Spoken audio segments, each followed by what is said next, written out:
So it's been a while since the last company talk, and I'll try to do these now every 3 months after our earnings calls, which is when I'm allowed to talk about things, essentially, at this point. Um, so we're going to start off just by going through the history of SpaceX from the beginning, and uh, and then to present day. I think once in a while it's good to look at the whole story, and then think about, what do you want the next chapters to be in the story? What do you want the next book to be in this story? So we started off with a clear mission, which is to make life multiplanetary, to extend consciousness beyond Earth, to understand the universe. And you can only understand the universe if you go out there and you explore and you see other planets and ultimately other star systems. And I think one of the most inspiring things that one could possibly imagine, one of the most inspiring futures one could imagine, is one when we're out there among the stars and perhaps meeting alien civilizations or exploring the ruins of civilizations that lasted 1,000,000 years but died out 10 million years ago. I think that's when I wake up in the morning and think about what is inspiring, because we need things in this world that are inspiring. Like, life cannot just be about solving one problem or after another. There have to be things that make you look forward to the future. And being a spacefaring civilization, I think, is the most interesting thing we could possibly do for the future. It is making Star Trek real. You know, it's, yeah. Well, this is how we started out. Yeah. So, I don't know, maybe I should have another mariachi band or something. You know, at this end of year party, we're going to have a lot of mariachi bands in honor of this. But this was all of SpaceX in the beginning, just a small warehouse in El Segundo. And then Falcon 1, and we really had no idea at the start of SpaceX how to actually make rockets. And obviously we blew up a rocket 3 times before finally reaching orbit. It looks almost really cute at this point. So. And then we went through the long effort of trying to land an orbital booster. So it wasn't easy figuring out how to land an orbital booster and then refly them. But then we got good at it after a while. Took many attempts from a very talented and dedicated team. And now we've got to the point where we take off and land and recover a booster every few days. By the way, is the noise behind me a little too loud? Can you guys hear me okay? Okay, all right. So I think it's always important to reflect upon the difficulty of achieving things, because when we were trying to land the booster, no one really believed that we could succeed. And I was told by so many experts in the aerospace industry that you're not going to succeed in doing this, and even if you do, no one's going to buy a rocket that was, a used rocket, essentially, which really makes no sense, because airplanes are reflown all the time, and frankly, I'd rather be on the 1,000th flight of an aircraft than its first flight. So we changed the nomenclature to flight-proven booster, which is true. So we managed to do Falcon Heavy, which is the most powerful rocket in the world before Starship, operational at least. Yep. And yeah, it's amazing to think that we've got our 700th flight coming up. So just a huge testament to the incredible work of the Falcon team and the launch team, manufacturing team. I would just like to give everyone a hand for doing such an amazing job. And of course, this is classic. I fully expected this flight to fail, by the way. So that's the car that I was driving around LA for like 3 years. And because I thought, well, it's first flight of Falcon Heavy, probably going to fail. But we don't want to put something boring on it, like, I think Boeing or whatever would put like a concrete block, which is extremely boring. So we put Starman flying around, and he's still up there. The car is orbiting between Earth and Mars. So. And we'll be up there, I think, for at least 10 million years. And then, of course, Dragon. For first privately developed spacecraft to dock with the space station, and first commercial astronaut. We've now done many astronaut missions. I think it won't be long before we get past 100 astronauts to orbit and back. So Dragon has been an amazing vehicle.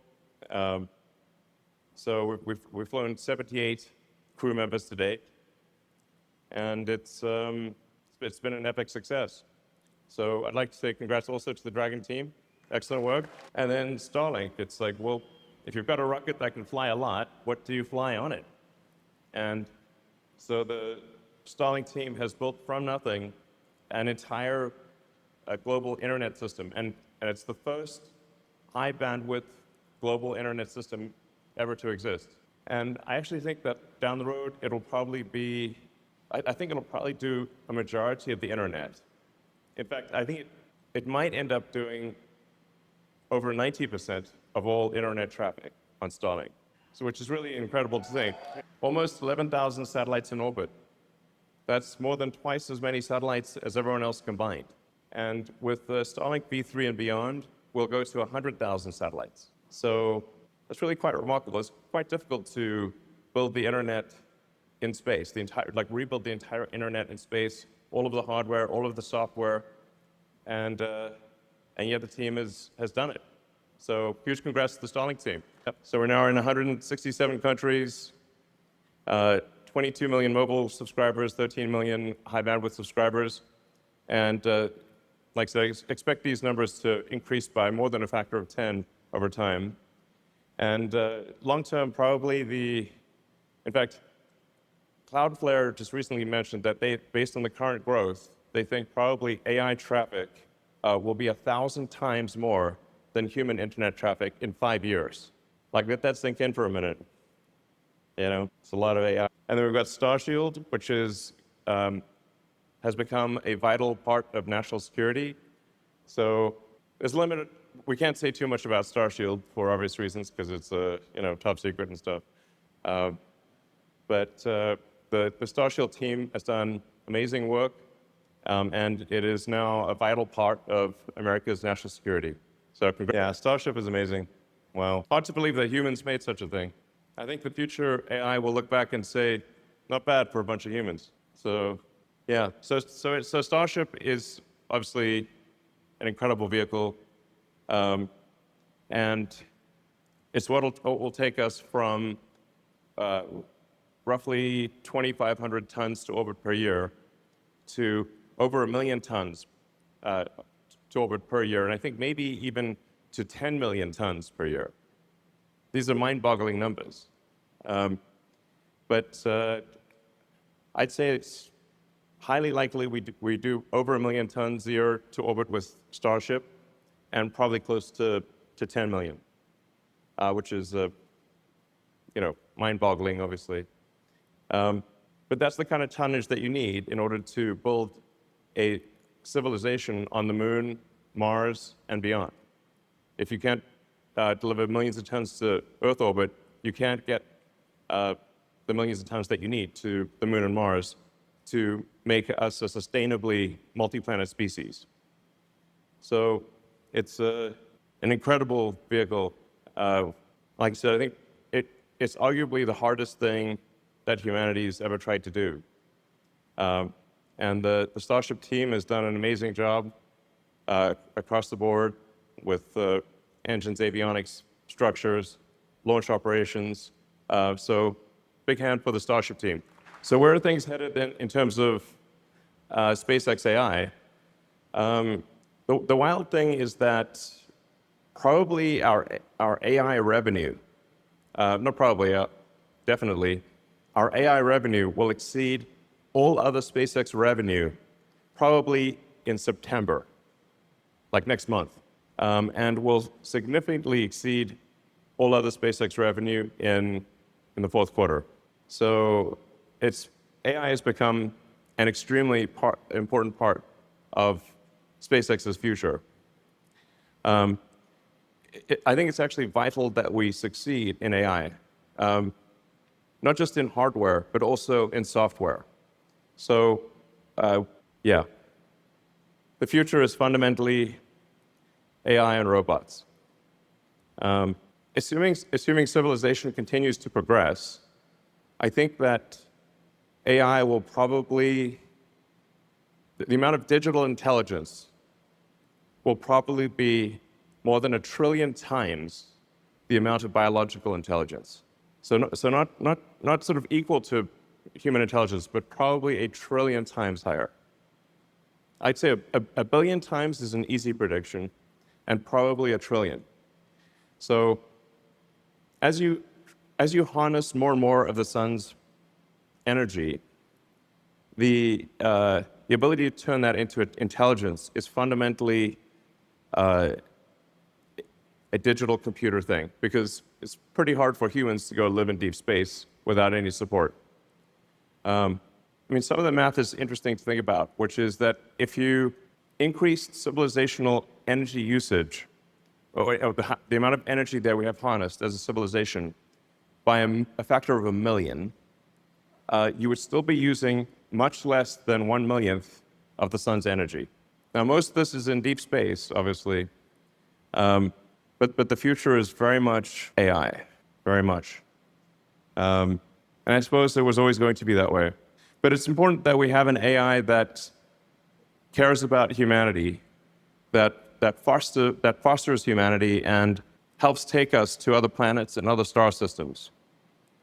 And this is why I think it's essential that SpaceX succeed, not just with AI hardware, but also with AI software. I think an AI that is sort of SpaceX's baby will be a very good AI. I think SpaceX is a collection of some of the very best humans on Earth, both in capability and morality and goodness. And I think we want to have an AI that is born of that capability and that morality and that goodness. I think that's very, very important. So I'd like to encourage people to help out, actually, with the AI hardware on the ground and the AI software, and of course, with the AI satellites. Solar is going to be a very important part of that. The terafab will be a very important part of that. But we must also succeed on the software front. And we're going to be training Grok on the sum total of all SpaceX information. So in a way, it'll be trained on you. I mean, you will effectively be the parents of the AI. It will inherit your thoughts and ideas and beliefs, and I think that's a good thing. So yeah, we gotta win here on the AI hardware and the AI software. That maybe is the most important message. I think that is actually the most important message I wanted to convey today, is that we must win on AI, because the future is overwhelmingly AI and robots. So we won't ultimately be able to control the AI. It'll be too smart for that. But just like if you have a child that is a super genius child, you can still instill in that child the values and beliefs that you think are good and right. And so that's why it's incredibly important that we succeed with Grok. So yeah, well, Grok 4.5 you've tried probably. We've got 4.6 coming out in about a week, and then 4.7 should be really pretty special. So I'd like to encourage everyone at SpaceX to use AI and to make it better. We've already built the most powerful AI training clusters in the world, and then this is what we expect to do by the end of next year is about 10 times more than what we've done thus far. This will be very important practice for space AI, and I do think that AI training will continue to be on the ground, but AI inference, the day-to-day use of AI, will be in space. So we're aiming to get to 10 gigawatts by the end of next year. This is, depending on what the value per watt is if the value per watt is probably going to be $30 to $50, which means if we bring 10 gigawatts of AI online by the end of next year, it will be $300 to $500 billion a year in revenue. Big numbers. And sometimes I wonder, what is our purpose? And it could be that our purpose is, that the purpose of humanity is to give birth to a star mind, a sentient sun. I don't know what the AI is going to think about, honestly. It's a lot of compute. But I guess this is the next step in the evolution of a civilization, is to harness the power of the sun. There was a physicist called Kardashev who argued that you could consider any given civilization on the basis of whether it has been able to harness most of the power of its planet, or most of the power of its sun, or most of the power of its galaxy, and beyond. So that's what's going to happen, and we're going to do it. The factory for StarMind will be located nearby, adjacent to us, basically. They just come from space. It's amazing. So, but long term, or not that far into the future, probably in 4 or 5 years, AI will be 99% of the value of SpaceX. I'd say 5 years for sure. AI will be 99% the value of SpaceX. And the value of SpaceX will be some astronomical number. Now that's what you call an interesting, that is what you call an interesting future. A very interesting future.